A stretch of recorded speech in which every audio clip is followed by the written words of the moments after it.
The Joe Rogan Experience. You want some fake beer? It's so... Heineken Zero? I can't... I mean, I don't drink, and this is absurd to me that I would have a beer. It's a fake beer. It's I zero alcohol. don't miss But the it taste tastes of good. alcohol. Oh. Well, What? No, who misses the... no one would drink alcohol if it didn't get you effed up. I would drink these. They taste good. Really? Yeah, I love it. This tastes like the St. Louis Funny Bone, which is a great taste. It does. It tastes like the St. Louis Funny Bone. 2009. Living my best life. When was the last time you drank? 2011, December 9th. Whoa. Cleveland, hilarities. Whoa. After the show. You're like, I'm done. I just had a couple beers to close out the evening. Was by myself, just Next gonna thing go. you know, you're shooting heroin. I don't know what happened. I was at a point in my life where it was like, this has got to stop because my hangovers were getting so ridiculous and debilitating for a whole day. And I was just doing, I would black out from like 2 drinks because my mind, John Mulaney has a great joke about it where he says he would black out very quickly after a couple drinks because his mind was like, we know where this is going, shutting down early. Like, if you know you're going to black out, your brain just blacks out earlier. Right. Because every time I drank, I would black out. So... Wow.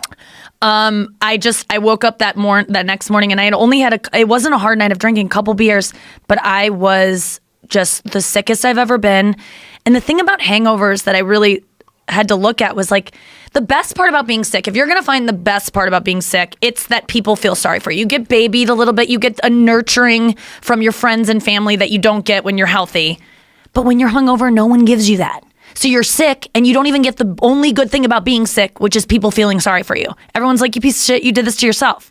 So I was like in the shower, in the fetal position, thinking, this is how I should feel if I'm dying. Like, I really don't want to feel this bad unless I am on my way out. So I'm not doing this anymore.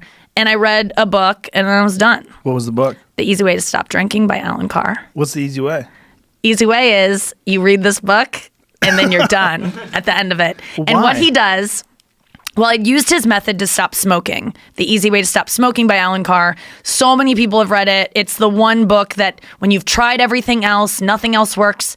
This book, my mom quit smoking after 35 plus years. Really? So many of my friends, I heard about it, I think like Ellen DeGeneres and Ashton Kutcher. I heard a bunch of celebrities kind of talking about it. I read the book and you can smoke while you read it. And then by the end of the book, he just promises you, he goes, go, have a cigarette. And you're just like, no, I don't want to. And I don't need to. His method is, and this is this thing he does with drinking, any excuse you have to do that thing, he talks you out of it. He tells you a reason why your excuse is actually bullshit and there's no science behind it. And he disproves any reason that you have to do it. And we've been brainwashed by tobacco and alcohol industries to believe that quitting is really hard. And quitting alcohol is hard if you have an addiction. You can like die from it, obviously. But with tobacco, it's part of their propaganda to tell you that it's hard to quit smoking. They're the ones pushing that method or message, which seems like, why would they tell people it's hard? But they're doing that because if it's hard, you won't quit. So that has been their message, to be like, it's so hard to quit smoking. It's so hard. When really, it's not. It's not? No. The withdrawal symptoms of not smoking last up to 2 weeks. I think it's less than that. I think it's like 7 to 11 days.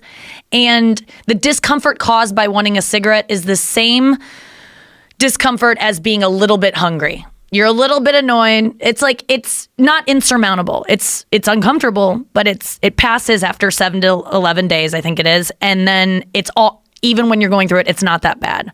But it's the psychological effect of thinking it's hard that makes it then hard.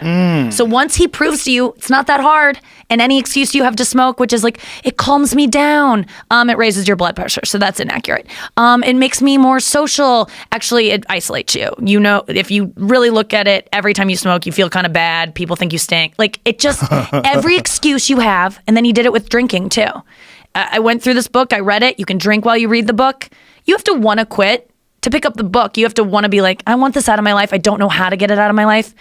And I gave this book to so many of my friends, and my friends don't drink anymore.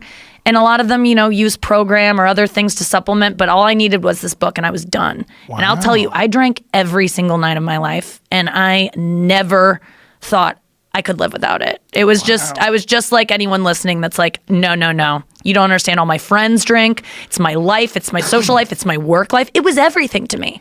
It's all I look forward to. Yeah, I'll never go like this when a friend enters a bar again. Woo! Like I'll never do that. I will never greet a friend with "She's here." Yes, yes, yes, yeah. That's Is that you? That was me. That was like that. That's something I miss. I'll never have that kind of drink enthusiasm anymore. But because I don't drink, I am fucking killing it. My life changed. I can trace my careers before and after, like on the dot. So. It's not for everyone. If you have a problem, you should maybe look into it. But that book seriously changed my life. That sounds amazing. And there was no difficulty in quitting? None. Wow. It really was easy. Maybe a couple times I felt like, oh, it'd be nice to have a drink. I was dating a guy that just wanted to have a glass of wine with me. And I'm like, why can't I just have a glass of wine? And I've been tempted. And I don't think that I would go off the deep end again. But I go back to that book and I'm just like, any reason I can give myself, it's just really, it isn't true. And I'm better without it. Well, it's definitely not true if you're drinking it every night and you're blacking out. Yeah. But if you just have a couple glasses of wine with dinner, it feels nice. Oh, It's I a know. social lubricant. You have fun with friends. You start laughing and joking around. But you don't have that ability to stop there? Is that... I could for a few months and then it would trickle into... Chaos. It's just exactly the voice you have. People are listening, and I know you relate to this. You go, I'm just gonna have 2 tonight, but then that person, and you go, promise yourself you're just gonna have 2, but then you get that voice drunk, and that voice is like, have another. Come on, so pussy. you can't talk to you can't plan for how Right. you're gonna feel 2 drinks in because you get drunk, and then it just keeps going. Yeah, I miss it, man. Even I have a bit about that, about drunk driving. The problem is not whether or not you can drive drunk.